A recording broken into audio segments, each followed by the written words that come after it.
How to strength train at home to get an athletic physique, even if you work at a desk all day like me. I'm going to break down how to do it without wasting time with the only three exercises you need and how to make progress and get stronger over time. Just a bit on me. I used to play basketball, ended up in the office and got so unfit it was embarrassing. I had torn ligaments, I had horrible posture, really bad anterior pelvic tilt. I had lost lots of muscle, was just looking completely out of shape, and plus I was always sick all the time. The gym was no longer for me. It pretty much just took up way too much time. And I don't know, I think the gym is for, maybe I'm wrong, but it feels like the gym is just for young people. Once you reach a certain age, 30 and above, I'm not sure if the gym is really for you. If you have time, if you have a family, you have things to do, I don't know, the gym may not be for you anymore, but maybe that's just me. So I needed to figure out a way to get fit from home and stay fit with the least amount of time possible. And I've been doing this method for the last 5 years now, and I can tell you it's unbelievable. Because let's be honest, we all want to look good, we want to feel good, and we want to do this without wasting time. Like, we don't want to socialize in the gym and hang out and build these cliques. We just want to get in, get out, be fit, do what we have to do, and just keep moving on with our lives, because our lives do not revolve around fitness, or they shouldn't, right? It's a big part of our life, yes, or maybe a small part, but it should not revolve around fitness. Yeah, we have other stuff to do. Oh, so wasting time. When it comes to getting stronger, I definitely wasted so much time in my fitness getting stronger journey. It's unbelievable. So again, the gym, like I said before, at some point the gym was too much. Traveling there, getting changed, muscle head competitions, too much. Warm-ups. Oh, I know this may sound crazy, but I completely stopped warming up. I've saved so much time over the last few years. I mean, I used to warm up for like 15, 20 minutes before a workout. And for how I used to work out with in the weight room, high intensity interval training, heavy deadlifts and all this stuff, of course, you need to warm up beforehand before you're doing this. But now with these three movements that I do, I've learned to master the movement, to control the movement, and I do not need to warm up because I've built up to a certain level that my joints are strong. So I don't need to warm up anymore. And I feel like everyone, by learning this method, you also don't need to warm up. Mobility. Oh my goodness. I used to be the mobility king. 90-90, hip openers, joint movement circles, all kind of stuff. I did all of this stuff before, and I wasted so much time on mobility. I think we have the wrong idea about mobility. I truly believe that mobility, yes, to a certain extent, some people may need mobility. I think the three exercises I'm going to cover, or the three movements, they cover pretty much almost everything. But in certain cases, like me, I had extreme anterior pelvic tilt. My hips would pop, my hip capsule, my femur was just in the wrong position.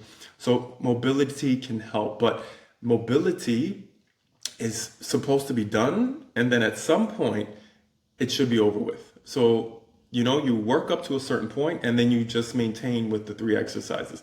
So mobility should not, you should be looking to at some point stop the mobility training. Cardio. Oh my goodness.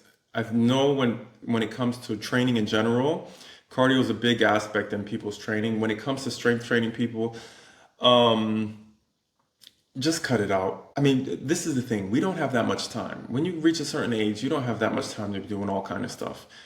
And if you're a runner and you're doing it to relieve stress, okay. But if you're a runner and you're complaining about knee pain and you hate running, you need to reconsider your training method and maybe get rid of cardio completely.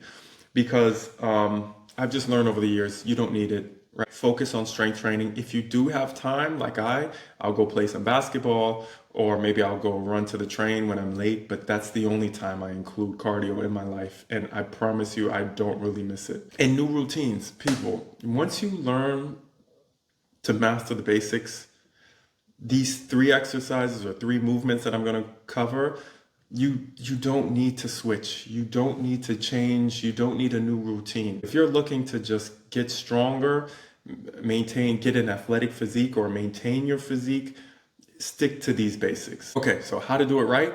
You only need 3 exercises, or let's say 3 movements: a push, a pull, and a squat. That's it. 3 movements. With these 3, you move pretty much every major joint in the body, and you're stabilizing the ankle, the wrist, your core, and you're basically strengthening every major muscle in the body. With these 3 movements, you just need to pick the right. I'm sorry about this chair, this squeaky chair here. Sorry.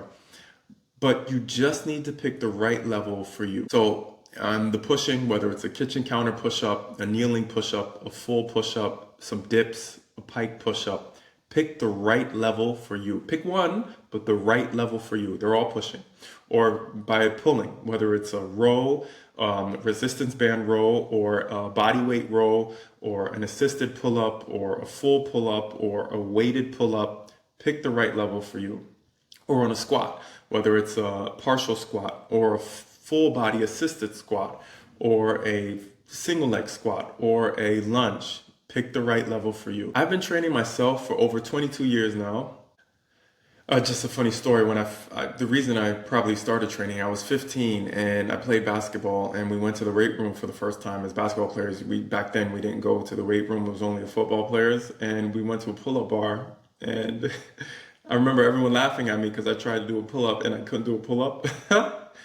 And also we went to the bench, and I remember I had the bar, everyone was doing plates or whatever, and I had the bar, and I couldn't even bench the bar. I couldn't balance it. Hilarious. I don't know where I was going, but yeah. So I've been training myself for over 22 years now, and I've been training people for over 10 years now. And the crazy thing is, most people do not master these 3 movements. So they can't do these movements right. When I say do these movements right, they can't control the movement. So they can't feel the right muscles when doing the movement, not having joint pain when doing a move, being able to engage your core while doing these movements. Most people can't do these things. Most people, when I tell them to squat or single leg squat or whatever, they have knee pain. They can't feel their inner quad. They can't feel their hamstrings. They can't feel their glutes. All the muscles aren't working properly. Or when doing a pull-up, you can't actually control the movement in a good tempo. Yeah, you're flying through it or swinging through it or whatever. This makes a huge difference, huge. So proper strength training isn't just about looking good. It's about feeling good. It's about having joints that don't hurt when you bend them. Lastly, let's quickly cover how to make progress and get stronger. I know this may sound crazy to some, but we do not want to always push to failure. However, we want to increase resistance over time. I used to train, whether it was at the gym or when I then transitioned to at-home training, I used to always push to failure, always. For example, I used to be able to do 10 full pull-ups. And when I went to train for pull-ups, I did 10 full pull-ups every single set. So I pushed to failure every single set. And I didn't make progress, or it was very slow progress, very, very slow progress. Now I go through training phases where I add resistance weekly. So resistance could be an extra kilo, it could be a harder version of the exercise, or it could be increased range of motion. So for example, on the shrimp squat that I'm practicing now, I'm going lower. So every week I'm increasing the depth. I'm increasing how deep I'm going, right? If that makes sense. When you're bending the knee. So I'm increasing the amount of bend at the knee. Every week I'm increasing that range of motion. Or you can also just increase the reps every week. It's also a way to add resistance. The important thing is, however, I do not push to failure every set or just on the last set. So for example, now I can do 17 kilograms with 10, 11 reps. That's my max that I can do. So for the first 3 sets that I do 7. So that's what, 70% of my max. And on the last set, that one I'll push to failure. So on that one, I'll do my 10, 11, whatever I can do. Because of this training method, I have enough recovery and am able to increase the resistance level every week. And increasing the resistance level is the key to gaining strength and making progress. So the more you can lift, the stronger you'll be. So there you have it. Getting fit, people, is so much easier than you think. Master these 3 exercises and make progress in them. You'll be unbelievably fit, even as an office worker like me. If you need a coach to guide you through this whole process, you can check out my free course, The Athletic Code. I'll put a link to it in the description. It basically breaks down everything you need to know and how it's like working with me, from testimonials, pricing, method, everything. Let me know if you have any questions on my method, whatever, in the comments. Yeah, look forward to hearing from you, and see ya.